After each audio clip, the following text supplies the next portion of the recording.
Hello everyone, कैसे हैं आप सब। आशा करती हूँ आप सभी स्वस्थ होंगे और अपने अपने लक्ष्य की प्राप्ति में निरंतर लगे होंगे। तो मित्रों साथियों, आज की क्लास में हम सभी देखेंगे हिंदी साहित्य छायावाद प्रैक्टिस सेट 4। बताना चाहूँगी, यदि आप यूपी टीजीटी पीजीटी बिहार शिक्षक भर्ती तैयारी 4.0 यूजीसी नेट जेआरएफ और यूपी टेट एस टेट इत्यादि परीक्षा की तैयारी में लगे हुए हैं तो ये क्लास आपके लिए बहुत ही महत्वपूर्ण क्लास होगी। तो इसमें हम सभी जो है हिंदी साहित्य इतिहास ग्रंथ काल विभाजन एवं नामकरण से प्रश्नोत्तरी कर चुके हैं। इसके बाद हिंदी साहित्य आदिकाल, भक्तिकाल, रीतिकाल और आधुनिक काल में भारतेंदु युग, द्विवेदी युग, छायावाद युग पे हम सभी चल रहे हैं। छायावाद में इसके पहले 3 प्रश्नोत्तरी कर चुके हैं, क्योंकि छायावाद टॉपिक बहुत ही इम्पॉर्टेंट है परीक्षा की दृष्टि से। यहाँ से प्रश्न बनते ही बनते हैं। आधुनिक काल अपने आप में बहुत ही इम्पॉर्टेंट है सभी प्रतियोगी के लिए। तो इसमें हम सभी प्रैक्टिस सेट 4 लगाने चल रहे हैं और इसमें देखते हैं कि 10 प्रश्न में से हमारे कितने प्रश्न सही होते हैं। इनमें ऐसे प्रश्नों को सम्मिलित किया गया है जो विभिन्न प्रतियोगी परीक्षा में पूछे गए हैं या जिनकी परीक्षा में आने की संभावना है। ठीक है, यदि ये क्लास आप देखते हैं तो इसमें से परीक्षा में प्रश्न आपको अवश्य मिलेंगे, ये मैं गारंटी के साथ कहती हूँ।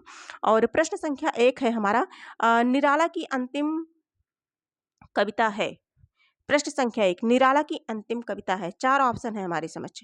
ऑप्शन ए है राम की शक्ति पूजा, बी है तुलसीदास, सी है सरोज स्मृति और डी है पत्रोत्कंठित जीवन का विष बुझा हुआ है। निराला की सभी ये कविताएं जो है निराला की ही हैं, लेकिन इसमें पूछा जा रहा है जो अंतिम है वो कौन सी है। ठीक है, अंतिम कौन सी है। तो शायद आप सभी आंसर भी गेस कर पा रहे होंगे कि अंतिम कौन सी है। तो डी वाला ऑप्शन, यानी कि पत्रोत्कंठित जीवन का विष बुझा बुझा हुआ है, ये जो है हमारा करेक्ट आंसर हो जाएगा डी। अगले प्रश्न पर हम चलेंगे। प्रश्न संख्या देखने से पहले कुछ इंपॉर्टेंट तथ्यों को देख लेते हैं। देखिए, महाकवि सूर्यकांत त्रिपाठी निराला की अंतिम काव्य रचना है। ये पत्रोत्कंठित जीवन का विष बुझा हुआ है। निराला की यह कविता सांध्याकाली में संकलित है। निराला ने 1936 ईस्वी में महाकाव्यात्मक कविता राम की शक्ति पूजा की तथा 1938 ईस्वी में तुलसीदास की रचना की। तुलसीदास क्या है, 1938 ईस्वी। देखिए, ये सारी रचनाएं इंपॉर्टेंट है, इसीलिए मैंने इसमें यहाँ सम्मिलित कर लिया है। अगला प्रश्न देखेंगे। महादेवी वर्मा का प्रथम काव्य संकलन है। महादेवी वर्मा का प्रथम काव्य संकलन है। ऑप्शन ए है दीपशिखा, बी है निहार, सी है यामा और डी है रश्मिरथी। तो चारों ऑप्शन में से हमें करेक्ट आंसर बताना है। हमारा करेक्ट आंसर क्या होगा। प्रश्न पुनः पढ़ना चाहूंगी। महादेवी वर्मा का प्रथम काव्य संकलन है, तो इसका जो करेक्ट आंसर हो जाएगा वो हो जाएगा निहार। क्या हो जाएगा, निहार। तो करेक्ट आंसर हमारा क्या हो जाएगा, बी। अगले प्रश्न पर चलते हैं। देखिए, निहार, रश्मि, नीरजा, दीपशिखा, सांध्य यामा, ये सभी महादेवी की काव्य कृतियां हैं और निहार की भूमिका हरिऔध ने लिखी। किसने लिखी, हरिऔध ने लिखी है। अगले प्रश्न पर चलेंगे। जो है प्रश्न संख्या 3 देखेंगे। कला और बूढ़ा चांद के लेखक हैं। ऑप्शन ए है रामधारी सिंह दिनकर, बी है सुमित्रा नंदन पंत, सी है सूर्यकांत त्रिपाठी निराला, डी है नंद दुलारी वाजपेयी। देखिए, कला और बूढ़ा चांद के लेखक हैं। प्रश्न अपने आप में बहुत ही इंपॉर्टेंट है, परीक्षा में भी पूछा गया है ये प्रश्न। यदि आप किसी भी प्रतियोगी परीक्षा की तैयारी में लगे हुए होंगे तो यदि आप पढ़ते होंगे तो इन प्रश्नों को समझ पाएंगे कि हाँ, प्रश्न अपने आप में इंपॉर्टेंट है और ये प्रश्न आपको दिखाई भी दिए होंगे। प्रश्न संख्या 3 देखेंगे। 3 का करेक्ट आंसर क्या होगा। तो सुमित्रा नंदन पंत किसका है, पंत जी का है, सुमित्रा नंदन पंत। देखिए, कला और बूढ़ा चांद, स्वर्ण किरण, स्वर्ण धूलि, वीणा तथा उत्तर छायावादी कवि सुमित्रा नंदन पंत के अरविंद दर्शन से प्रभावित काव्य रचनाएं हैं। देखिए, ये अरविंद दर्शन से प्रभावित कौन से कवि ऐसे हैं जो अरविंद दर्शन से प्रभावित हैं, ये प्रश्न भी कई बार परीक्षा में जो है बना है, मैंने देखा है। तो अरविंद दर्शन से प्रभावित हैं, ये बन भी सकता है आगे, इसलिए मैंने इसमें तथ्यों को रखा है। मानसी छाया, ज्योत्सना, युग पुरुष आदि, ये सभी इनकी क्या है, रचनाएं हैं। आगे हम सभी देखेंगे। ये देखिए, यूपी टीजीटी 2004 का बना हुआ प्रश्न है ये। प्रश्न संख्या 4 देखेंगे। स्वच्छंदतावाद की विशेषता नहीं है। स्वच्छंदतावाद की विशेषता नहीं है। प्रकृति परिवेक्षण, कथा गीत प्रयोग, प्रेम चित्रण, ब्रजभाषा में रचना। प्रश्न संख्या 4, इसका करेक्ट आंसर हो जाएगा ब्रजभाषा में रचना। ब्रजभाषा में रचना, ये हमारा सही हो जाएगा। हिंदी साहित्य के आधुनिक काल में छायावादी काव्यधारा को स्वच्छंदतावाद यानी कि रोमांटिज्म कहा जाता है। प्रकृति परिवेक्षण, प्रेम एवं सौंदर्य का चित्रण, कथा गीत आदि का प्रयोग, आत्म अभिव्यंजन, श्रृंगार निरूपण, नारी भावना, रहस्यात्मक मुख्य विशेषताएं हैं। ये सारी विशेषताएं हैं, ठीक है, स्वच्छंदतावाद की। लेकिन जो ब्रज भाषा है, ब्रज भाषा में रचना स्वच्छंदतावाद की विशेषता नहीं है, क्योंकि छायावादी काव्य की रचना खड़ी बोली में हुई थी। छायावादी काव्य की रचना किसमें हुई थी? खड़ी बोली में हुई थी। ब्रज भाषा भारतीय युग में हुई थी, ठीक है। आगे हम सभी देखेंगे, लोकायतन के रचयिता हैं। लोकायतन के रचयिता हैं, ऑप्शन ए है सूर्यकांत त्रिपाठी निराला, बी है बालकृष्ण शर्मा नवीन, सी है माखनलाल चतुर्वेदी, डी है सुमित्रानंदन पंत। लोकायतन के रचनाकार हैं, लोकायतन के रचनाकार हैं, ठीक है। कौन है लोकायतन के रचनाकार, कौन है? ये प्रश्न संख्या कौन सा है? प्रश्न संख्या 5 है, ठीक है। प्रश्न संख्या 5, तो इसका करेक्ट आंसर हो जाएगा डी। क्या हो जाएगा? डी, यानी कि सुमित्रानंदन पंत है। देखेंगे, लोकायतन, चिदंबरा, ग्राम्य और युगांत, युगवाणी, गुंजन, पल्लव, वीणा, ग्रंथि, उच्छ्वास आदि प्रकृति के सुकुमार कवि सुमित्रानंदन पंत की रचना है। देखिए, सुमित्रानंदन पंत को प्रकृति का सुकुमार कवि माना कहा जाता है। और प्रश्न इस तरह से बनता है कि प्रकृति का सुकुमार कवि कौन है, इनमें से कौन है? ठीक, तो सुमित्रानंदन पंत। देखिए, प्रश्न कई तरह से बनते हैं। अनामिका, गीतिका, परिमल, तुलसीदास, कुकुरमुत्ता, अपरा, अर्चना, सरोज, स्मृति मोस्ट इंपॉर्टेंट, राम की शक्ति पूजा मोस्ट इंपॉर्टेंट, सूर्यकांत त्रिपाठी निराला की काव्य कृतियां हैं।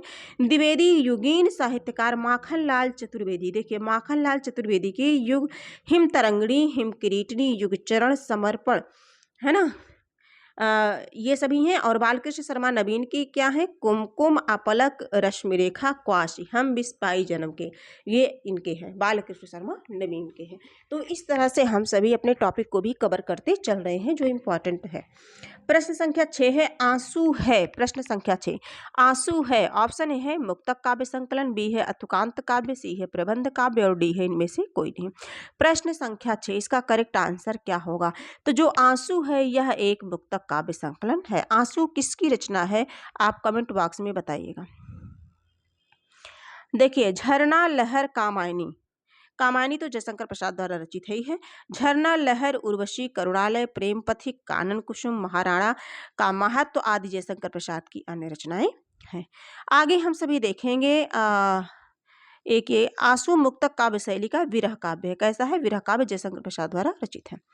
प्रश्न संख्या 7 है, जो है, कविता में रहस्य दर्शन से परिपूर्ण अत्यंत भावुकता भरी रचनाएं करने वाला जो रचनाकार अपने रेखा चित्रों में अत्यंत स्पष्ट एवं यथार्थ चित्रणकर्ता के रूप में प्रकाशित हुआ, उसका नाम है। ऑप्शन है जयशंकर प्रसाद, बी है राम वृक्ष बेनीपुरी, सी है महादेवी वर्मा, डी है विष्णु प्रभाकर। देखिए, इस प्रश्न को हम थोड़ा सा जो है पढ़ लेते हैं। यूजीसी नेट लेवल का प्रश्न है ये, पढ़ लेते हैं हम सभी, इम्पॉर्टेंट है। अब तो यूपी टेट में भी टीजीटी पीजीटी में भी बहुत अच्छे प्रश्न दिखेंगे, तो इसलिए प्रश्नों को गहनता के साथ हम सभी को पढ़ना है।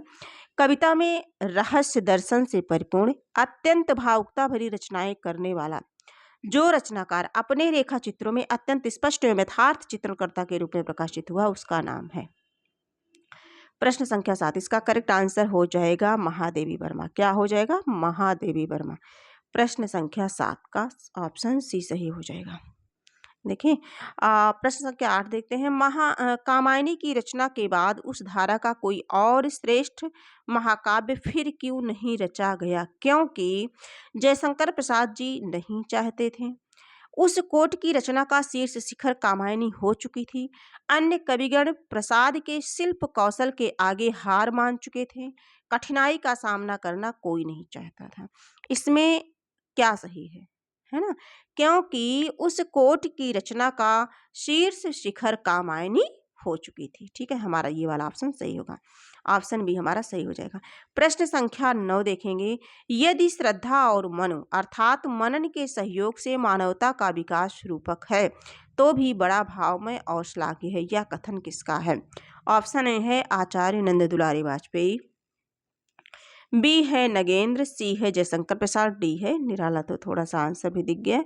तो ये किसका है? जयशंकर प्रसाद का है। हम देखते हैं अपने इसमें जयशंकर प्रसाद का यह कथन है कि यदि श्रद्धा और मनु अर्थात मनन के सहयोग से मानवता का विकास रूपक है तो भी बड़ा भावमय और श्लाघ्य है। ठीक है, किसका? जयशंकर प्रसाद का। प्रश्न संख्या 10 है।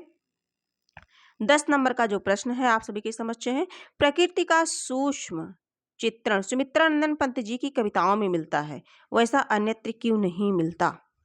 प्रकृति का जो सूक्ष्म चित्रण सुमित्रानंदन पंत की कविताओं में मिलता है, वैसा अन्यत्र क्यों नहीं मिलता? ऑप्शन ए है, प्रकृति निरीक्षण का सुअवसर और उसके प्रति समर्पित मनोभाव किसी और कवि में ना आ सका। बी है, पंत जी को अल्मोड़े में बचपन बिताने तथा युवावस्था में इलाहाबाद में रहने का जो अवसर मिला, वैसा किसी दूसरे को नहीं मिल पाया। प्रकृति चित्रण करने की अपेक्षा विचारधाराओं का विश्लेषण करना श्रेष्ठ है। डी है, प्रकृति चित्रण में कथा वस्तु को पिरोने की गुंजाइश का कम होना। क्यों नहीं मिलता? कि इसलिए क्योंकि प्रकृति निरीक्षण का सुअवसर और उनके प्रति समर्पित मनोभाव किसी और कवि में ना आ सका। करेक्ट आंसर हमारा ए हो जाएगा। ठीक है, तो इस प्रकार से हम लोगों ने कितने प्रश्नों को किया? तो हम लोगों ने टोटल आज 10 प्रश्नों को किया। 10 प्रश्नों के माध्यम से जो भी तथ्य थे आगे पीछे जिनसे सवाल बन सकने की उम्मीद थी, उन सभी को हम लोगों ने पढ़ा। एक प्रकार से हमारा जो है महत्वपूर्ण रचनाकारों की रचनाओं और उनके तथ्यों का रिवीजन हो गया। तो 10 मिनट में 10 क्वेश्चन और इसके साथ साथ महत्वपूर्ण तथ्य कंटेंट को हम सभी देखते हैं, तो ये हमारे लिए बहुत ही उपयोगी है। कम समय में अधिक से अधिक जो है पढ़ाई हम सभी गहनता के साथ जो है रिवीजन करते हैं, तैयार करते हैं। तो ये क्लास आपको अगर उपयोगी लगे तो आप इसे लाइक, सब्सक्राइब और अपने कुछ मित्रों तक शेयर कर दीजिए, है ना। इससे हमारा आत्मविश्वास बढ़ता है और हम क्लास बनाने के लिए आंतरिक रूप से प्रेरित होते हैं। और हाँ, 10 में से आपके कितने जो है सही हुए, आप कमेंट के माध्यम से ज़रूर बताइएगा। आज के लिए इतना ही, फिर मिलेंगे, तब तक के लिए धन्यवाद।